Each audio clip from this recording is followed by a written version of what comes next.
bit about SORA. SORA is a decentralized economic system, and we're building it in Polkadot. So yeah, I'll talk about this. So first, a self-introduction. So I'm an early Polkadot investor, and then I've been into crypto myself since 2013, and I was moving among different projects, and then I was able to start my company SORAMITSU in 2016. And my company SORAMITSU is a global fintech company. We specialize only in blockchain technology. So we don't really do anything besides blockchain, but we handle the full stack from the backend blockchain system all the way up to the mobile apps. This gives us good vertical integration and lets us optimize the user experience. And we've done some really exciting projects. We built a CBDC for the Central Bank of Cambodia, and that uses enterprise permission blockchain, Hyperledger Iroha, that we also created. And in Polkadot ecosystem, we're working on SORA. And SORA is a decentralized economic system, and I'll give a brief overview of it today. But we also do other really exciting things in Polkadot. So we created Fearless Wallet, which is really the best DeFi wallet in the ecosystem, I think. And it supports almost all the chains, and you can try it out. It's free to use, and there will be a desktop app out soon. I'll just point out that, yeah, our work in Cambodia is quite well covered in Japan, and my company was founded in Japan originally, and I'm Japanese. I don't really look Japanese, but I'm a naturalized Japanese. So we won different awards in Japan from Nikkei and the Japan Financial Innovation Award. So let's talk a little bit about SORA and the problem we're trying to solve. So we want to create a decentralized economic system. What that means is rather than just creating a cryptocurrency, we want to also have a way to have governance to allocate the money in the economy, hopefully to help productive use. So there's different ways to do this. Economic systems really determine the type of world that we have. So in the Washington Consensus, you have a free market capitalism, which is based on equilibrium economics, which don't actually exist in the real world. And free market capitalism is really not free because every market is controlled by people who have all the money and the assets. On the other end of the spectrum is like totalist planning from the Soviet Union, the 5-year plans, like factory quotas that would have output quotas per factory. This didn't work out so well either. And then in Japan and in Southeast Asia, we had high-level sectoral planning. And this is covered in Dr. Richard Werner's book, Princes of the Yen. He talks about the story of Japan and Japan's window guidance and how they did high-level sectoral planning from the central bank to have sustainable growth with low inflation. So that's what we're trying to do with SORA, is target this kind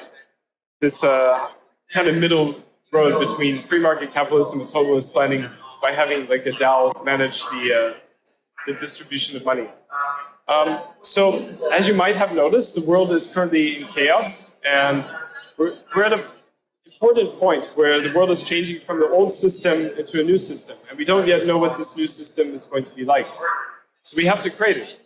So the best way to predict the future is to create it, right?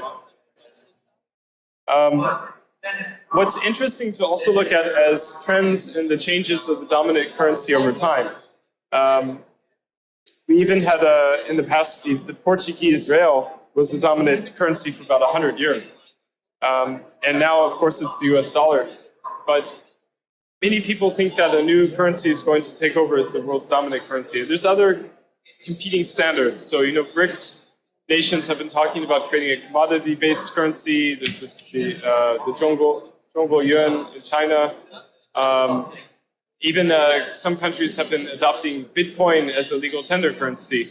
So we don't yet know which of these is going to be the next best currency or if it's going to be something else. So my personal opinion is that we want to create the new future that we will have, and we want SORA to be a leading part of this new world economic system. Skip some of this. So some of this is, I think, pretty obvious, but I think everyone here knows about Bitcoin and Ethereum. So the whole story is that Bitcoin was just a Bitcoin value transfer network. Ethereum kind of expanded on this idea and had a Turing-complete smart contracts because it was quickly found that having the concept of programmable money in decentralized apps is really quite a powerful concept. And so that's really what started out, really, the creation of DeFi was originally on this programmable platform on Ethereum.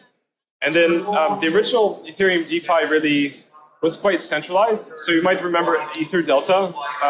So they had centralized centralized trade matching, and then the settlement was on chain. But because the trade matching was centralized, regulators went after the programmer who created Ether Delta, and I don't remember what happened to him actually. Was he in jail or executed by the SEC? I don't know what happened. But the guy got into a lot of trouble basically. So that led to the creation of purely decentralized DeFi, because if there's no single entity controlling anything, it's really hard to go after any entity. So we had the summer of DeFi in 2020, Uniswap, Aave, all these cool things. MakerDAO, of course.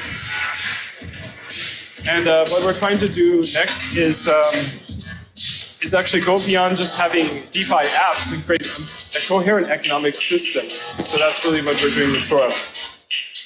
So everyone likes math. So this is a very simple equation, but the basic point is that to have economic growth in an economy, the optimal output of an economy, so the potential output, is a function of the quantity factor inputs and the total factor of productivity. So basically, you take some inputs and you have some processes that transform these inputs, and you get some output, like a new good or service. That's what economic output is. And a change in economic output is economic growth. So if you have more goods and services, then you have growth in the economy. And that's really what you want, because it pushes humanity forward. So this output is related to money through the equation of exchange. So the equation of exchange is really the amount of money in an economy and the velocity of the money. So basically all the transactions and the money used in them has to be equal to the price level and the quantity of transactions. But in traditional economies, it's hard to find the quantity of transactions directly because not all the transactions are seen. So you can proxy this with a nominal GDP, which is the output of a country. So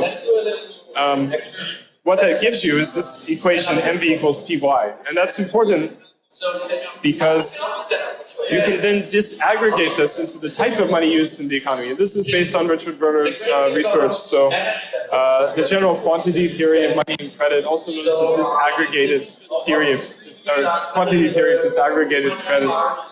And his big revelation was that you can disaggregate the money in an economy to be used in the creation of or purchase of real goods and services, or you can use it for asset transactions, which is speculation, or you can use it for consumption. So that gives you money used in the real economy versus money used in financial transactions. So you get, what this leads to is that you can get productive economic growth by minting money for creating new goods and services. So this gives you an increase in the money supply, and through the equation of exchange, this gives you an increase in the output. And this works because in large economies, typically the velocity and the price level are kind of sticky, so they stay kind of equal. So if you increase the amount of money and use it to create new goods and services, velocity and price level typically will stay kind of sticky, so they'll stay the same for a while. But what you can do is you can get new output. So this is what the Japanese system used in the post-war era. So they did high-level sectoral credit planning, where they found that you can create money for specific industries, and when you do this, you get an increase in output of these industries. I mean, it's not magic; it's kind of obvious, right? So this leads us back into cryptocurrencies. So, for example, in Bitcoin, Bitcoins are minted and given to miners, and miners don't do anything new in the economy. They're not building any new goods, they're not building any new services, they're not producers. They're actually just dumping the Bitcoins to pay for electricity. So it's kind of not an optimal economic system. So what we try to do with SORA is make it so that new purchasing power in the economy is created, and then the tokens are basically given for productive output only. This is done via a DAO mechanism where people vote on the allocation of all the money. So if the DAO does the right job, then you should get the right outcomes. So this is different from traditional, well, fiat-based economies because there's no democratic oversight. In fact, central banks celebrate their independence, but without democratic oversight, there's a lot of moral hazards that you can have. So they can pursue other objectives than the good of society. And hopefully people who are voting in a DAO have the best intentions of the DAO at heart. So the secret sauce of SORA is built around the SORA tokens. We use what's called a token bonding curve. And in the token bonding curve, you have two linear functions, the buy function and the sell function. And when you put reserve assets into the buy function, you mint new ZOR, and when you sell your ZOR into the sell function, it burns the ZOR but returns the assets. So what this does intuitively is it elastically changes the supply of the currency to match the given target price level. And this works with the secondary market in that the token bonding curve defines the primary market, so the support and resistance levels, and the secondary market is volatile between the two. And this margin of 20% can then be allocated to productive uses, so like creating new goods and services. Because you have this margin, if you buy tokens, if you sell them instantly, you get 20% less money. So you can use this kind of like difference in the collateralization to distribute SOR for productive uses. Also in the SORA economy, we have another token called XST. So XST is a SORA synthetic token, and you can mint this via governance, and you can give it out to people who want to build things on your network. And it has a limit on the convertibility to ZOR because it has liquidity pools on a DEX. I'll show you the DEX in a moment. But basically, you can't just convert all the XST. You can't mint infinite XST and convert it to ZOR. You're limited by the liquidity. So this gives you bounds on the amount of dumpability of the token. So which I think is a good thing. Now, originally, we had wanted to mint ZOR directly and give it out to producers. But the problem is ZOR is not a legal tender currency in any country. So to pay people in the normal world or to buy things, you have to sell the ZOR for fiat, and then you have to buy it. So it has a big sell pressure. So instead of minting the ZOR directly, we mint another token XST, which is converted to ZOR, and then, but with a liquidity limiting.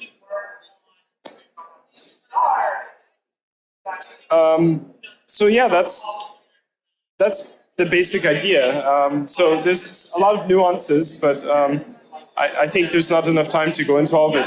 One thing I'll just point out is you can integrate this into a country's economic system. So you can have like a local economic rationalization board that is set up in a country that will do high-level sectoral planning, and then this will allocate basically new tokens to industries in this country in order for it to, for example, to build a new trains or new farmland, things like that.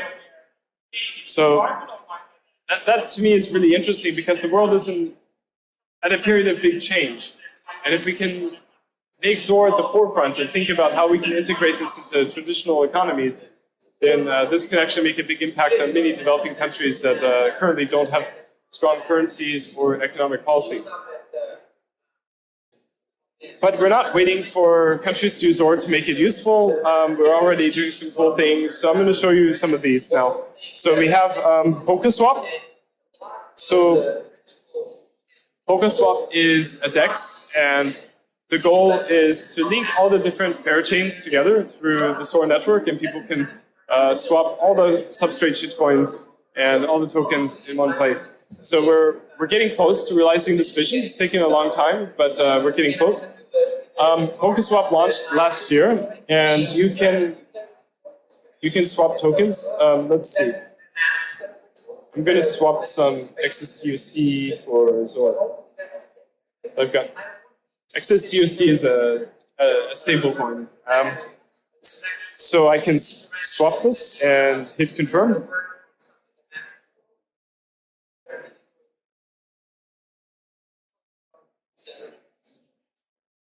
Okay, so yeah, so that's how you swap. It's pretty fast. So this is using Substrate. On the SORA network, it's a standalone network, so the block time is 6 seconds. We also have a Kusama parachain, and the block time is 12 seconds. But we like having the standalone network because it gives us potentially more flexibility and creative solutions to fine-tune the user experience.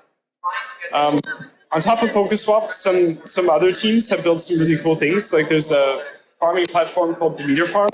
Let me make this bigger.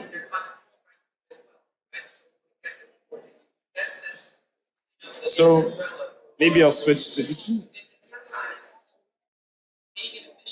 So yeah.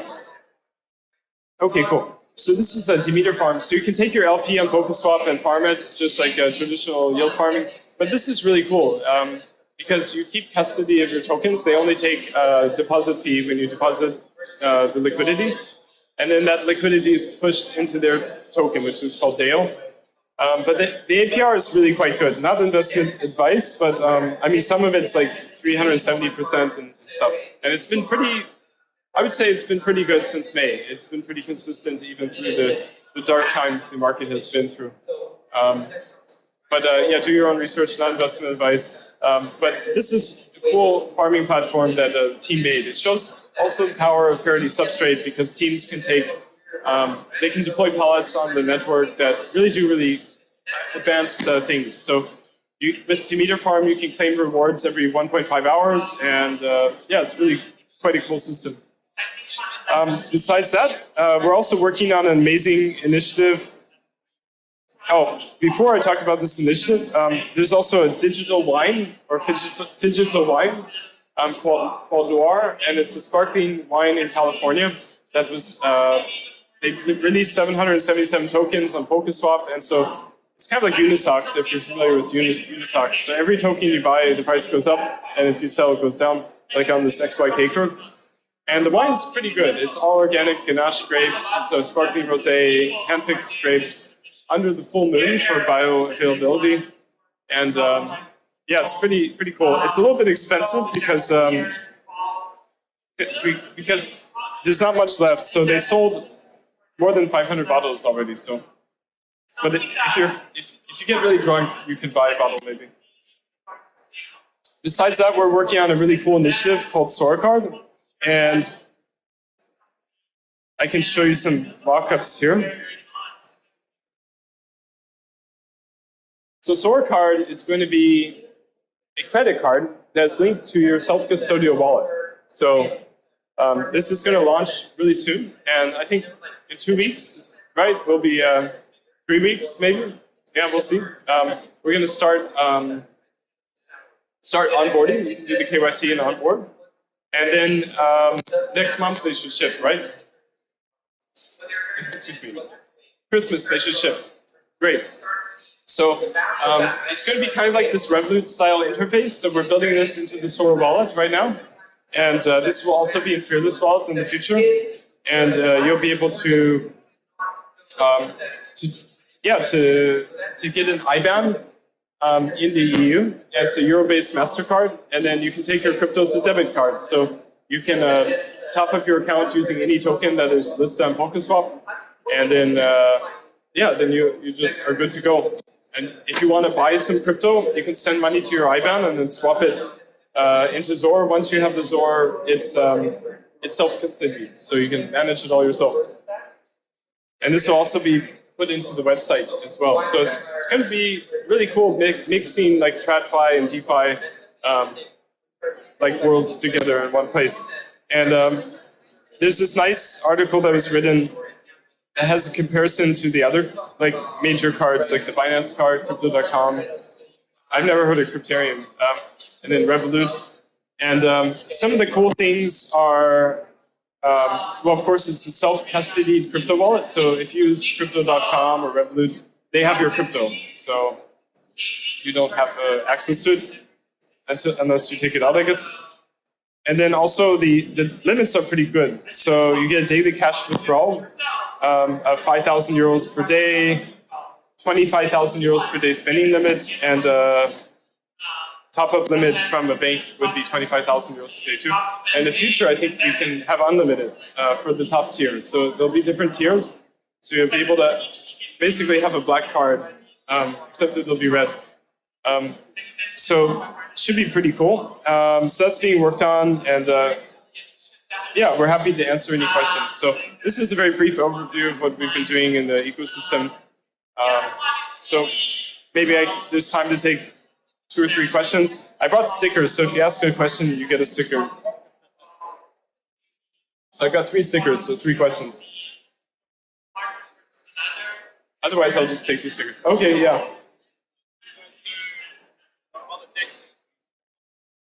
Well, we support other DEXs. Well, this is called SORA card. Actually, with Polkaswap, we want to aggregate liquidity across different DEXs in the future. So in theory, like you could be trading on other DEXs in one place. That's going to be a while, though. Okay, you get a sticker. Yeah. There you go. Anyone else? Are you looking to use Kill's KYC? So they asked if we want to use Kill's KYC. So we don't see the need for KYC on a DEX. It's really quite decentralized. In fact, there's no web servers even on Polkaswap. Ah, the credit card. Well, I mean, we're working with like a payment processor, so they already have their own way to do KYC. If they supported Kilt, we would happily use it. Yeah. Okay.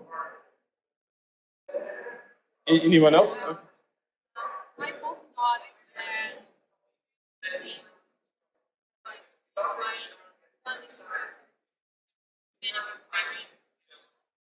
So basically, why Polkadot and what's the future of DeFi in Polkadot? Oh, gee, that's hard. Well, I really don't like EVM as a person. So EVM is really hard to write secure code, and it's kind of slow and clunky. And writing code in Rust is much safer and easier. So we use Rust palettes on our network. So we don't support Ink yet. Maybe in the future. But yeah, I like Polkadot mainly because it's very fast. So we benchmarked the SORA network to handle 25 million transactions per day, which is not much if you're like Visa or MasterCard, but it's more than the transactions on Bitcoin, Ethereum, Polygon, Cardano, BSC, Polkadot, like all put together. So there's just very few crypto users still. So we're still really early, I like to think. Where's the future of DeFi in Polkadot? Well, I think a lot of the ideas related to Spree are very interesting, where you can share part of the virtual machine state with other chains, and they can do some computation on it, and then send it back to you. I don't know when this will be mature, but it's quite an interesting idea. I think XCM makes a lot of sense too, so being able to move things, I mean, it's like the clear trend in technology, right? Being able to move things around. So I do like Polkadot more than the other ecosystems like Cosmos from a technology standpoint. Yeah, so hopefully that answers the question. So I'm out of stickers, but I'm happy to answer other questions if there's. Otherwise, it's 3 p.m. and I think they're going to start serving some wine. Okay, so thanks for coming.